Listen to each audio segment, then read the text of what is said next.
Salut mon petit loup, on va se retrouver aujourd'hui pour une nouvelle petite vidéo, un point sur la méta. Alors ici, donc comme vous le savez, ce week-end-ci, il y a les tournois Mirabelle qui vont commencer donc pour gagner la merveilleuse Mirabelle enchantée et les deux playmats, donc le playmat champion et le playmat où il n'est pas marqué champion. Et donc du coup voilà, il y a pas mal de decks quand même qui circulent pour le moment. Je peux comprendre qu'on soit un petit peu perdu. Et du coup, cette vidéo a pour but de te rendre un petit peu mieux préparé, un petit peu plus percutant pour tes futurs tournois Mirabelle qui, je l'espère pour toi, va te ramener énormément de Mirabelle, enfin, ou en tout cas au moins une. Perso, moi, je voudrais bien une, au moins pour la collection. Et, euh, et voilà. Du coup, on va commencer tout de suite avec donc, du coup, un deck qui est quand même populaire depuis pas mal de chapitres, qui est le deck Steel Song. Alors, Steel Song, car il a une mécanique assez spécifique dans le sens où il y a énormément de personnages qui sont mélomanes. Donc nous avons Cendrillon, nous avons Navin qui est mélomane, nous avons Ariel aussi évidemment qui est mélomane. Et en fait, ça vous permet de chanter des chansons pour du coup moins de coups. C'est-à-dire qu'Ariel, vu qu'elle est mélomane 5, elle peut chanter des chansons qui sont supérieures, enfin qui sont plutôt inférieures à 5 ou 5.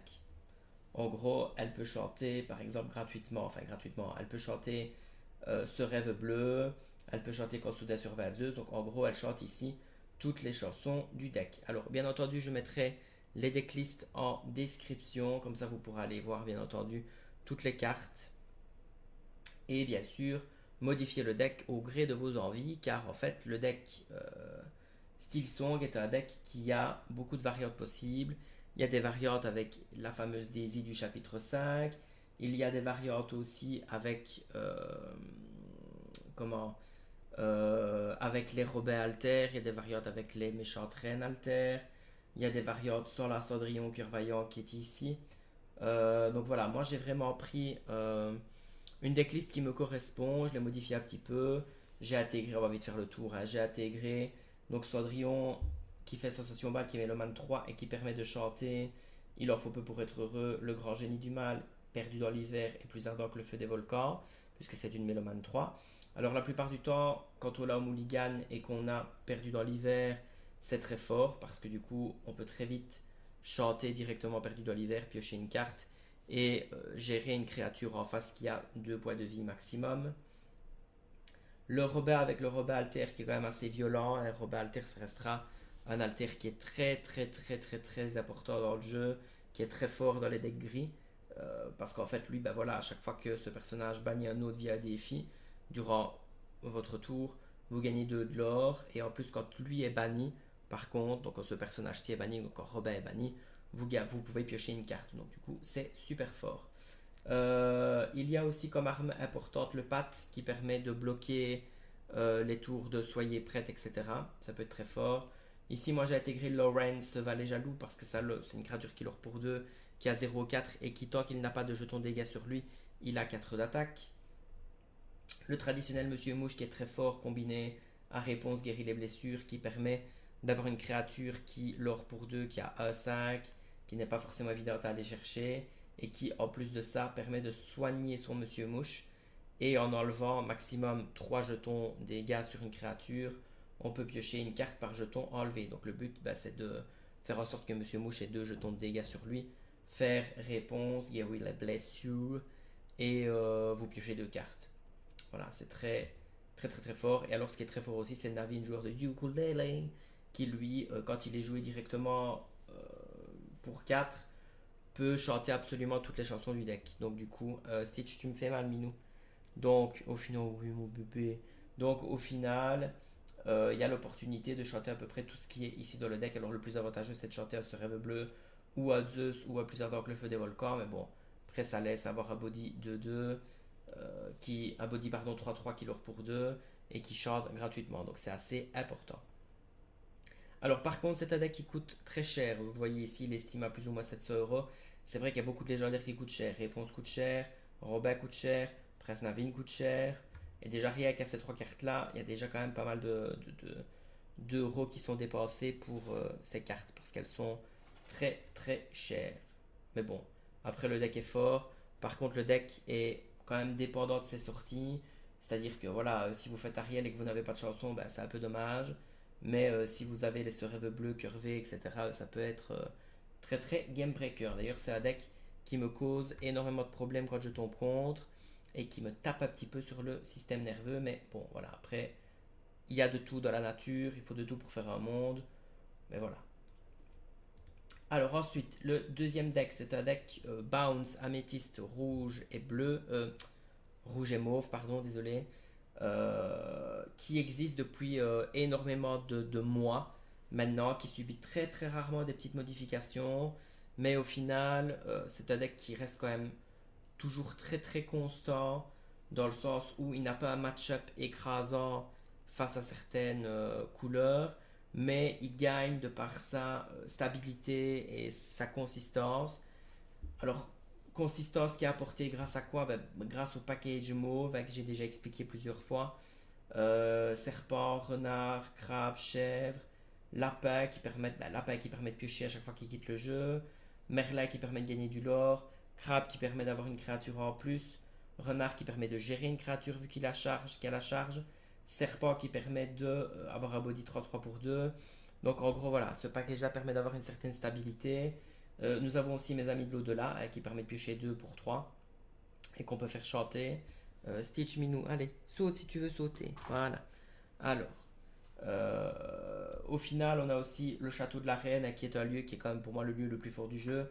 On déplace pour un, on gagne, on peut piocher une carte en plus par enfin, par personnage qui est sur le lieu. Elle l'aura 2, elle a 7, elle sert de paratonnerre. Elle est très très forte.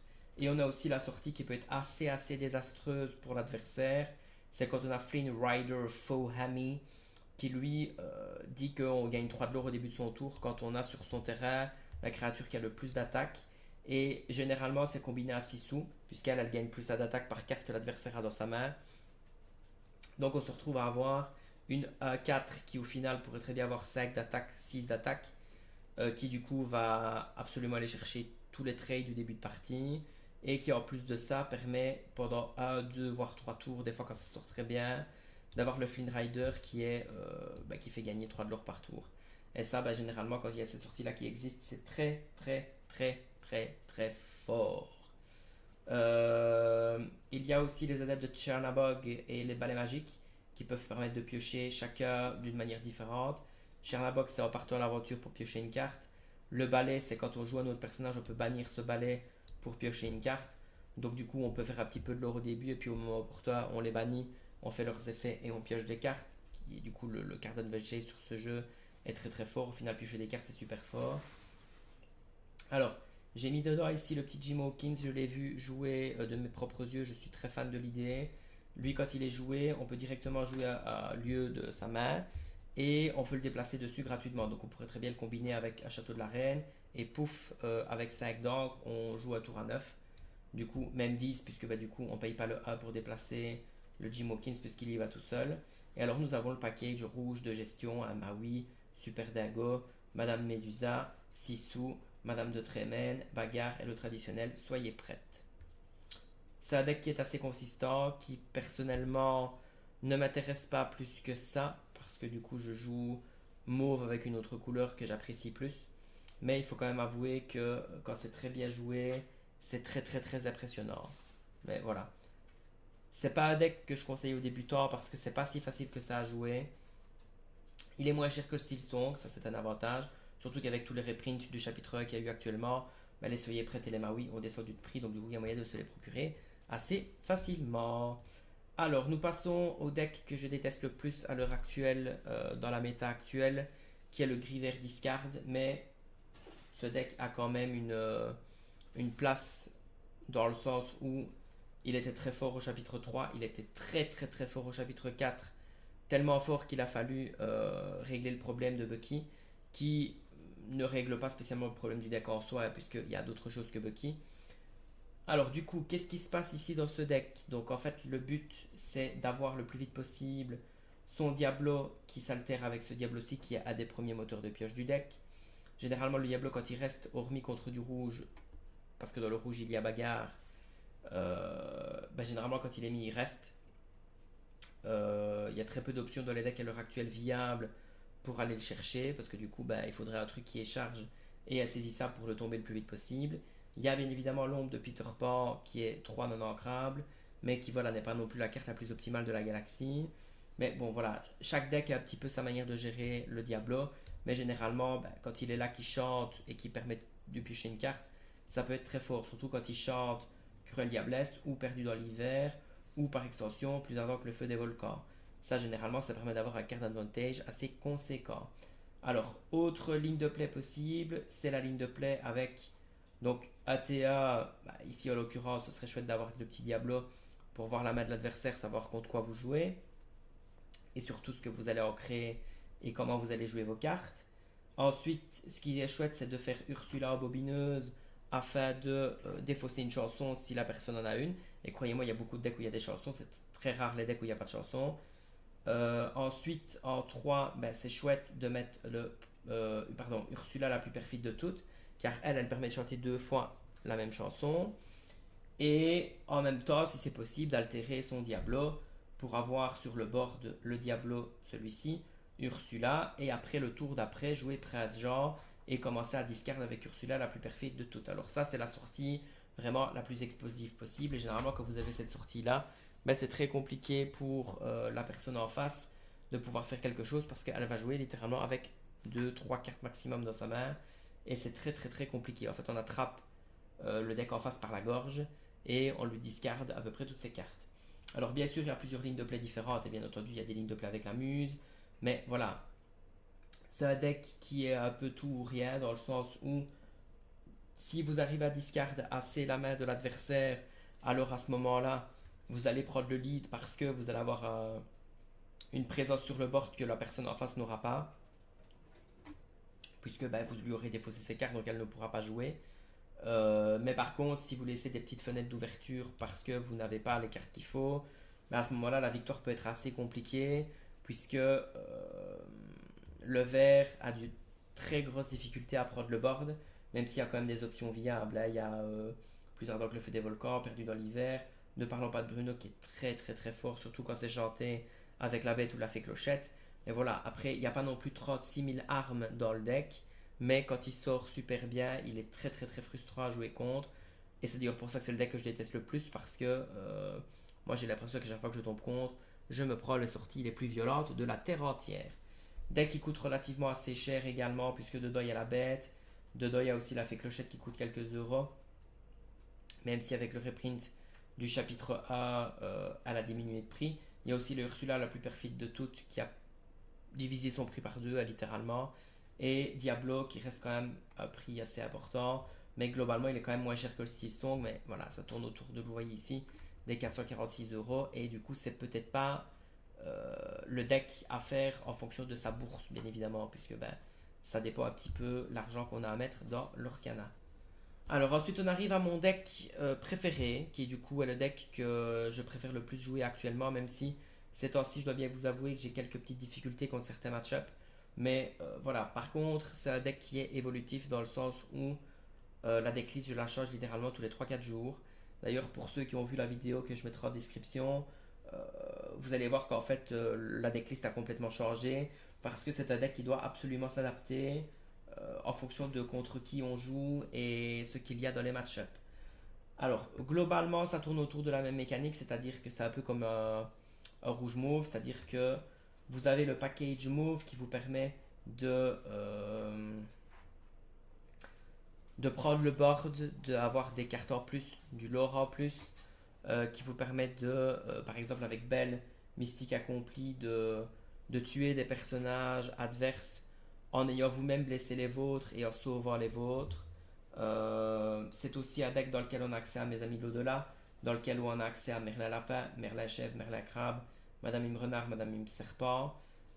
Par contre, on est un petit peu plus agressif dans le sens où on peut avoir une sortie où on peut lorer quand même beaucoup. Par exemple avec les Honda, avec les Bonsaï qui sont de très bons loreurs à deux, même s'ils ne sont pas ancrables. Ça reste quand même de très bonnes cartes. Une fait 10 cartes quand on va le défier. L'autre, généralement, sacrifie un personnage en face, puisque 3 d'attaque, c'est beaucoup. Alors, nous avons l'option Pégase présent pour Hercule. Alors, il n'y a pas l'alter, c'est volontaire.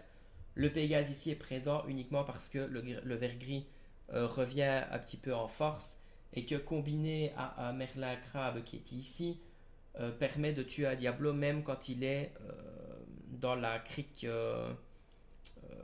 perdue ou je ne sais plus quoi. C'est ici, je vous montre. La crique cachée, voilà, la crique perdue, rien à voir. Dans la crique cachée. Alors ça permet évidemment d'avoir une petite ouverture de play contre le Griver Discard, puisque le Griver Discard a accès à Presse Genre et que dans ce deck-ci, comme il est là, il n'y a absolument rien pour aller chercher Presse Genre. Donc si on sait aller chercher Diablo, c'est mieux. Alors on a aussi les Ursula Bobineuses qui augmentent le win rate contre le Steel Song, qui augmentent aussi le match-up contre le rouge-bleu. Quand on sait aller discardages vol, on coupe la rampe du rouge-bleu et ça c'est très très important. C'est très fort aussi contre le gris vert parce que le gris vert ça a des chansons donc du coup on lui discarte ses chansons, hein, c'est parfait. Mergotel qui peut servir de bounce en choisissant nous-mêmes. La grande Mergotel qui peut être une alter et qui peut venir très vite et qui permet de rebounce un personnage de la main de l'adversaire mais de son choix à lui. Donc bon voilà, après vous jouez Mergotel sur le T2 ou sur le T3 si vous n'avez rien d'autre à faire. Et après vous l'altérez en grande Mergotel, ça reste une 4-6 qui pour 2. Quand elle arrive sur le drop 4, ça peut être intéressant. Et alors l'arme ultime du deck, c'est Clarabelle qui elle permet de refaire sa main pour égaliser la main de l'adversaire. Donc au final, quand vous épuisez vos ressources au début de partie, et ça arrive quand même assez souvent, et que vous n'avez pas les lapins, et que vous n'avez pas mes amis l'au-delà, mais que vous avez de quoi jouer Clarabelle sur l'alter qui est ici, vous vous retrouvez à directement piocher 3-4 cartes, ou même des fois même une ou deux cartes, ça peut être les cartes qu'il vous faut pour gagner. Surtout que dans ce deck-ci, on leur beaucoup au début, on est assez agressif. Puis après, on passe en mid-game, late game où c'est un petit peu plus compliqué. Mais ça permet de justement récupérer des cartes, piocher des chèvres, piocher des bounce, piocher la petite carte ici que j'ai tech qui est Bibidi Babidi Boo, qui permet quand elle est jouée sur un lapin, de récupérer donc le lapin en main et du coup piocher une carte, rejouer le lapin gratuitement avec Bibidi, repiocher une carte, et du coup ça vous fait deux cartes, l'air de rien. Ça peut être sympa, des fois c'est des cartes qu'on peut avoir besoin pour gagner. Je ne vais pas en parler encore pendant 3 heures, même si j'adorerais parler 3 heures de ce deck là.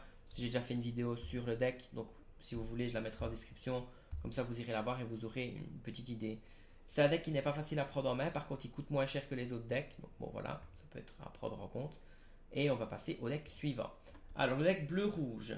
Alors ici bleu-rouge, je vous avoue, c'est une couleur que je ne maîtrise pas spécialement dans le sens où c'est le style de jeu, je déteste jouer ça, je n'aime pas. Maintenant je comprends qu'on puisse aimer parce que du coup ça peut être très fort à jouer, mais c'est un peu le genre de deck où vous jouez un peu tout seul. Alors je vais pas non plus en parler pendant 3 heures. J'ai fait aussi une vidéo où je présente le deck du gagnant de Birmingham qui jouait rouge-bleu, qui n'est pas spécialement la même version parce que j'ai quand même fait des petites modifications pour que ça corresponde un peu à mon style de jeu. Par exemple, j'ai mis un Hades parce que j'aime beaucoup Hades. J'ai mis un Mufasa, mais c'est vrai que dans la decklist du bleu-rouge qui a gagné, il y a aussi Mufasa, mais j'ai mis Scar parce que je trouve que ce deck-ci a de très grosses difficultés contre les decks qui ont des sorties agressives. Et quand on peut avoir sa bonne rampe et arriver sur le drop 7, Scar ça peut nous faire gagner la game. Sans forcément sacrifier tout son board avec un soyez prête, sachant qu'on n'en joue que 2. Même si j'essayerais peut-être d'en passer à 3, mais 2 c'est déjà pas mal. Voilà. Globalement, vous irez voir la vidéo, ça sera aussi en description. Vous verrez bien. Alors, un autre deck que j'apprécie aussi, que j'appréciais beaucoup au chapitre 4, mais avec lequel je n'ai pas fait énormément de résultats, nous avons le Lemon Lime, comme je l'appelle, donc le jaune-vert chanson, qui a sa force et qui réside surtout dans le fait de, comme dans le Steel Song avec les mélomanes, donc Ariel, ici qui est d'ailleurs la seule mélomane qu'on utilise, d'aller chercher le plus vite possible de quoi chanter sous l'océan pour pouvoir clean le board et prendre le contrôle du board. Et en plus de ça, qui permet aussi de faire discard, puisque nous avons Diablo comme moteur de pioche comme dans le gris vert. Nous avons Press Join, nous avons le package discard. Donc nous avons Cruel Diablesse, ne parlons pas de Bruno. Et nous avons également Tu m'as oublié, voilà, je la cherchais. La carte Tu m'as oublié qui est une action qui certes coûte 4 mais qui sort et qui dit que chaque adversaire choisi deux cartes de sa main, elle est défausse. Du coup, quand vous avez le prince Jean sur le tour 3 et que vous jouez ça au tour 4, et qu'en plus avec le triste cire que vous avez là, vous chantez la cruelle diablesse, là vous faites discard 3 cartes de la main de l'adversaire, et vous pichez 3 cartes grâce à prince Jean. Il y a aussi l'opportunité avec Diablo de chanter cruelle diablesse, ou de chanter Il en faut peu pour être heureux, pour aller chercher les bagarres dans les decks rouges, et les perdus dans l'hiver dans les decks gris, puisque le désavantage du gris vert, c'est qu'il n'a pas la possibilité d'aller chercher les chansons qui peuvent, ou les bagarres qui peuvent le tuer le Diablo, que ici on peut. Donc du coup c'est assez intéressant. Ce deck là aussi j'ai fait une vidéo dessus, donc vous irez voir la vidéo qui est en description si vous voulez plus de détails sur la decklist. Mais voilà, c'est un deck que j'aime beaucoup. Il coûte cher aussi, il frôle les 300 euros. Mais bon, après, je vous avoue que je préfère dépenser 300 euros que de dépenser 600 euros dans un deck style Song ou plus. Et dernier deck que nous allons regarder, et ça aussi bien évidemment, je ne vais pas en parler pendant des heures puisque j'ai fait aussi une vidéo dessus que je mettrai en description. Mais globalement, le but ici c'est de l'hyper aggro. Pour moi, c'est un deck qui peut surprendre. Les parties sont très rapides, donc si vous voulez pas vous prendre la tête, vous jouez ça. C'est un match-up très bon contre le rouge-bleu. Par contre, contre le Steel Song, c'est un peu compliqué parce que Steel Song, s'il joue tuons la bête, et ben, vous vous faites un peu rosser. Et au final, les autres decklists, ben, ça dépend un peu de comment vous sortez, hein. Généralement, si vous gagnez au dé, vous risquez peut-être potentiellement de mettre un 2A en BO3. Mais si vous perdez au dé, ça peut être très très compliqué, surtout qu'on va vous voir arriver à 8500 km. Mais du coup, voilà, ça peut quand même surprendre. Il y a des sorties quand même assez explosives. Quand vous avez Daisy avec Lilo, avec Donald, où est-ce qu'il est ce petit Donald, avec Donald Mousquetaire qui donne plus à Porcinet ou à Daisy, enfin voilà, ça peut être très fort. Voilà, vous irez voir la vidéo. Et voilà, par contre, si vous avez des questions, vous n'hésitez pas à vous commenter. Moi, je répondrai sans problème. Alors, pour moi, ici, ce sont du coup les 7 decks qui pourraient éventuellement vous faire remporter une Mirabelle. Alors, je ne sais pas s'ils sont tous capables de gagner le tapis champion, mais en tout cas, si vous cherchez absolument à avoir la carte Mirabelle, qui, je le rappelle, est cette fois-ci pour le top 8 et non pour le top 4 comme la Stitch et la Ursula, vous aurez du coup la possibilité de, avec ces decks-là, je pense avec un de ces 7 decks-là qui ont 7 gameplay complètement différents, hormis peut-être le rouge mauve et le vert mauve qui se ressemblent un petit peu. Il y a pour tous les styles de jeu au final. Il y a celui-ci, c'est pour ceux qui aiment bien le contrôle et qui aiment bien avoir une sortie un petit peu agressive. Celui-ci, c'est pour ceux qui aiment bien être constant. Celui-ci, c'est pour ceux qui aiment bien discard, etc. Celui-ci, c'est pour quelqu'un qui aime bien être constant aussi également, un peu comme le même type du rouge mauve, mais qui se joue différemment, hein, qu'on se le dise. Ceux-ci pour qui aiment bien les decks contrôle, qui aiment bien un peu jouer tout seul et qui à la fin lâchent des grosses créatures et puis pouf, font pas mal de lore avec Tamatoa et surtout Mufasa qui peut faire des gros tours. Ici, ben, c'est aussi un deck discard, mais qui est basé plus sur le fait de chanter et prendre le contrôle du board et prendre le contrôle de la main. Et ici, ben, c'est ceux qui veulent pas se prendre la tête, qui veulent jouer hyper aggro, qui a un bon match-up contre le rouge-bleu. Alors voilà, si vous savez que dans votre tournoi Mirabelle, il y aura beaucoup de rouge-bleu, faites-vous plaisir, sortez mauve-jaune hyper aggro. Vous allez bien vous marrer, c'est un deck super sympa à jouer. Voilà, globalement, c'est mon avis du coup sur la méta actuelle, sur les 7 decks que vous risquez de rencontrer dans les tournois Mirabelle. Donc préparez-vous, étudiez peut-être les decklists, sachez contre quoi vous jouez, sachez comment mulligan et du coup ça vous aidera. N'hésitez pas à aller voir les autres vidéos en description.